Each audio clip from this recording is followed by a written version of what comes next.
Millionaires do not use to-do lists, they time box. It's a technique Harvard Business ranked as one of the most effective productivity hacks. I'm going to show you how to time box it with 3 simple steps.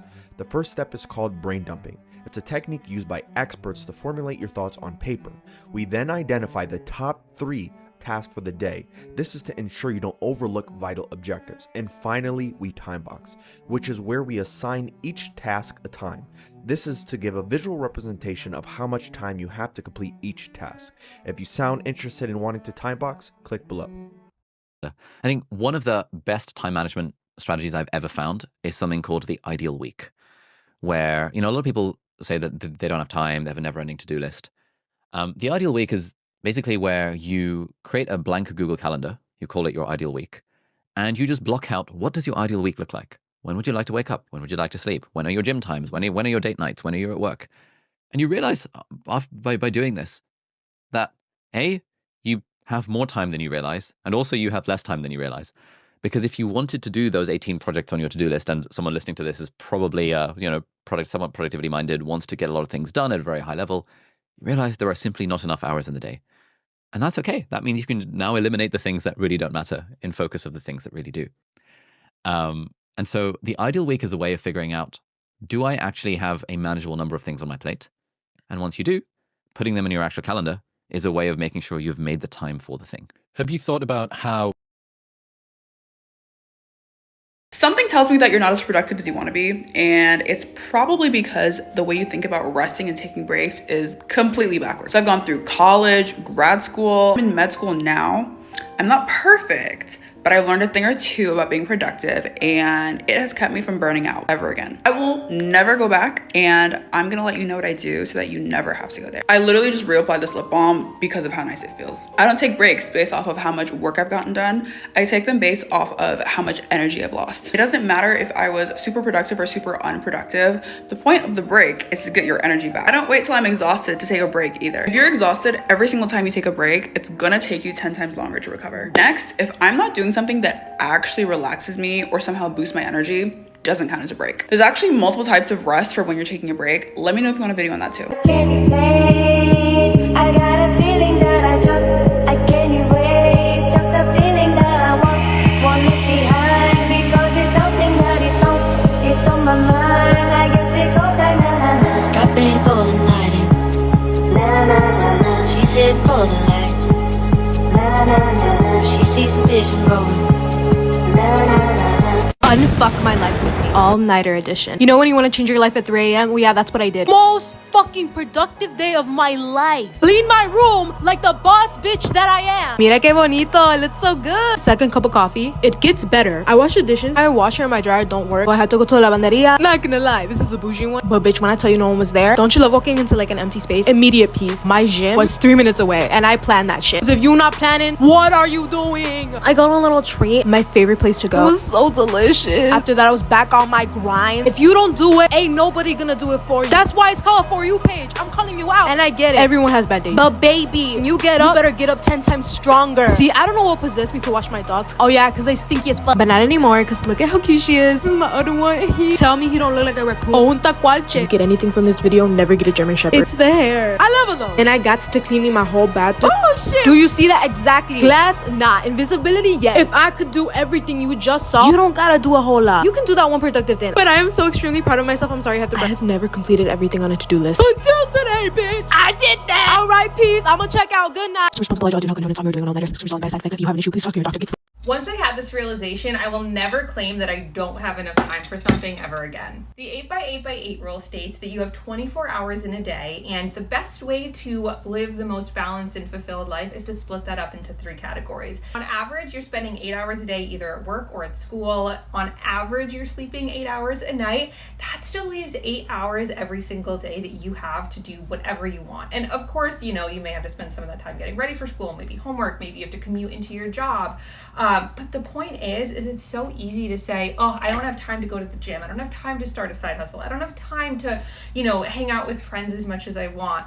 When in reality, you do. You're just not prioritizing them. And this blew my mind. When you take it a step back and you say, oh, I don't have time to do anything. Like I have to work 40 hours a week. That sounds like a huge chunk of time, right? 40 hours. Well, with the 8x8x8 rule, you realize that you also have 40 hours a week for yourself, for your whatever your heart desires, the gym, side hustle. You may say, oh, I don't have the time to start spending more time with friends and family, when in reality, you're spending 5 hours a day on TikTok, on Netflix, on YouTube, like just kind of like aimlessly scrolling and watching. And I could talk about this all day. So if y'all want to see more videos about this like concept and spending time on what's important to you and how to like create schedules, let me know in the comments. And also if you watched till this part, comment a clock emoji for time. I love y'all. I hope you have a great day and that you make the most out of the hours. And maybe that is just sitting on your phone tonight. Maybe it's going for a walk. Maybe it's cleaning up. Maybe it's starting a business. Maybe it's calling your grandma that you haven't talked to in a while. Whatever it is, make tonight a great night, or a day, a good day. Okay, I'm gonna go. Hey, let's get our lives together. To be honest, it's not that my life is not together, but every now and then there are times where I feel like things loosen up a bit and I just need to reset and tighten things up. So the first part of getting my life together is sticking to consistent Sunday night planning. I fell off of doing this for a bit and would just plan my days as they come, but planning out my week ahead of time really just helped me not be caught off guard. So I normally start off by looking at my digital calendar and cross-checking it with my physical planner and making everything is aligned. And then I've also recently started planning out my meals, which is actually really important. Because we're like in the second to last week of August, I also took it upon myself to look ahead to September just to see what's coming down the pipeline. And then I use my weekly calendar to plan out my to-dos for the following day. And I also scheduled some emails so that I wouldn't be in a rush the next morning. And this made me feel so much better. This is how I get my shit together quick when I have fallen off and I just feel like a fucking scrambled egg. It works every single time. Like you just need a day, a morning even. Okay, there are 3 parts to this. You are going to want to take notes, save this, and then I also write about it in detail in this post. Step 1, and stay with me here because this lays the foundation for everything else and you really can't skip this. Acceptance and compassion are key. You need to accept the fact that simply your shit is not together. You're not where you want to be right now, and that's okay. What matters is that you are taking the action now to move forward. That's all that matters. Accept what is, let it go, let it be, and move forward from a place of love and compassion for yourself. Because if you come to this situation with any more resistance towards yourself, you are basically meeting resistance with resistance, which is like trying to put out a fire with more fire. You need to neutralize yourself back into sanity by meeting stress, overwhelm, all these negative emotions you're feeling from not having your shit together with acceptance, compassion, and love every step of the way as you move forward. So now that we have that foundation laid and we're meeting ourselves with the right energy, we can get into the real shit. The next key step for me when I'm really going through it, like when I am overwhelmed to the max and I am spiraling, you've got to release that energy. So step 2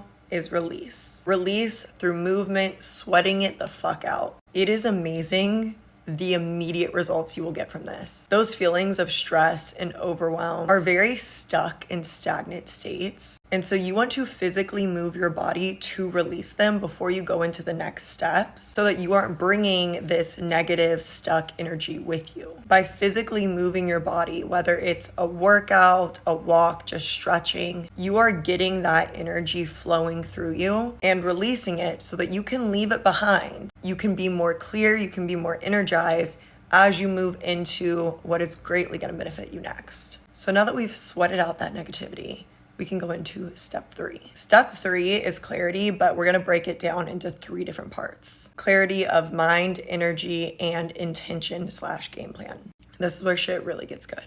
Clarity of the mind and energy kind of go hand in hand. As you clear and release one, you will clear and release the other. But this is how I like to do it. My go-tos are journaling, meditation, and then reading some type of spirituality book just to fill my mind with more good brain food, you know? For journaling, this is one of my all-time go-tos. Like whether your shit is not together or whether you're just feeling off, definitely write this down. So I will first journal on how I'm feeling. And I don't hold back. I'm real. I'm raw with myself. I let it all out. I'll usually do this kind of like in bullet points and just literally mind dump everything that feels not good right now. And I will draw a line on the page and on the other side of those bullet points, write how I would rather feel instead and really get a lot of clarity on this. Then I will ask myself, how can I support myself to feel these new, more desirable ways today? And I will make a list of the actual things that I can do to help nurture these other emotions that I would rather feel instead ASAP. So now that I'm clear on what I'm feeling, I've let it out and released it again even more. And I've also brought conscious awareness to how I would actually like to feel instead. I, in meditation, calm myself down, ground myself. One of my favorite breathing exercises, 4 seconds in, hold for 4 seconds, then breathe out for 8 seconds. It will calm you down, I promise. And then I bring up those new desired states that I would rather feel instead, and I charge my body with them. I feel them through my body and really align to that energy. This is the energy that I am now choosing to carry and align to. I don't give a fuck about those old states because really a state and emotion is always a choice. And I have now made the choice to not feel those old ways anymore. Okay, now from here, our mindset, our energy is clear. We are good to go and actually get to work on getting our shit back together. This is where the intentional game plan comes in to literally save your fucking life. Now we are getting clarity on everything that we need to do, how and when we're going to do it, and the energy, the mindset that we are choosing to approach it from. I will make it super fucking easy for myself. Like, I will dumb this shit down. So there is no need for any guesswork at all from me for the next few days or weeks, even as I get my shit back together and get back on track. I will schedule it all out. I will break it down. So I'm not ever wondering how and when it is all going to get done. It's mapped out. That shit's done for me. This is how we embody that healthy masculine energy that can support us to then lean back and be more in our feminine flow as we actually move through the things and just show up for the work. This way, as you are getting the things done and you're getting back on track, you get to be in a really clear and flowy energy, be at ease and at peace, and not go back into those feelings of overwhelm or stress or confusion. Like, it's all getting done, you know how it's getting done, and you know how you're going to support yourself to feel good every step of the way. This is foolproof. I'm telling you, this works every single fucking time. I just got back from a 5-day bachelorette. That's why my voice is unwell. And I was fucking spiraling. And this got me back on track in one day. So save this, let me know if you use this, and I love you, bye. If you are overwhelmed because you're not managing your time, save this post. I have a strategy for you. I learned this hack from a lady on YouTube. She has a channel called The Life Coach School, and it helped me last year with managing my law firm, having an influencer business, working my day job still while being a wife and a mom. It's going to change the game for you. So the hardest part about being a working mom is that we carry a huge mental mother load. So the first step in this is going to be get everything out of your brain and onto a paper. So list out everything that you have to do, whether it's this week, next month, get it out of your brain and onto paper. Now this next step is a must. You're not going to do anything with that list just yet because you're going to need some time, because you're going to most likely think of some other things that you needed to do, and then you're going to need to come back and add it to that list again. Then after you have your list created, you're going to take what you have and put it in categories of priority. Now, I know this sounds tedious, but it's honestly going to help you so much with maximizing the limited amount of time that you have. Once you have everything broken down into categories, you're going to take what you listed and put it in a planner. The planner that I recommend is called the Legend Planner. I found it on Amazon. It's amazing. It is an 8x10 and it has many, many pages to help you plan your life. I'm going to use this to show a demonstration.